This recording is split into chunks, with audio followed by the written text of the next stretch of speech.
Virée, un mot devenu réalité pour Fabienne Desseux en juillet 2016, licenciée économique par une radio locale.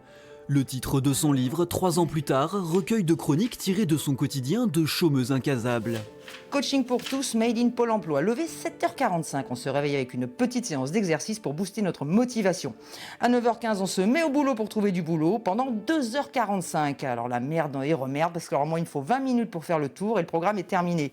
On vous dit aller sur des sites pour faire des CV, parce qu'il faut les faire comme ci, puis le lendemain il faut les faire comme ça. Et que vous voyez des CV avec... on voit juste la poitrine d'une femme et on dit « prenez-moi ». Et c'est ça qu'il faut envoyer pour trouver un employeur, c'est c'est quoi les compétences, c'est quoi l'intérêt. Donc voilà, quand je réagissais à quelque chose, je poussais mon coup de gueule. Si j'avais un petit coup de mou, ça pouvait être un petit coup de mou, ou quand ça me faisait marrer. Ça dépendait de l'humeur en fait. Au moment de son licenciement, Fabienne a 47 ans et des enfants, 5 à charge à l'époque dans une famille recomposée.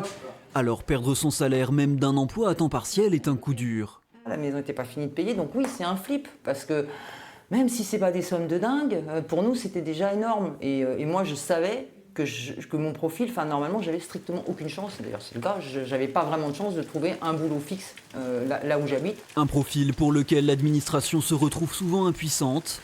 Pôle emploi se complice d'infortunes qu'elle surnomme presque affectueusement Polo. Aujourd'hui, tout se passe par Internet, vous envoyez vos documents, vous prenez rendez-vous. Alors oui, j'ai vu un peu des gens au départ.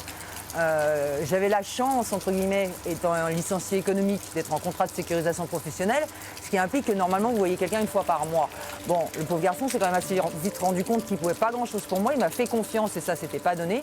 Aujourd'hui, Fabienne n'a pas retrouvé d'emploi fixe, mais elle a décidé de poursuivre ses envies d'écrire. Un second livre consacré au dessin de presse est attendu cet automne.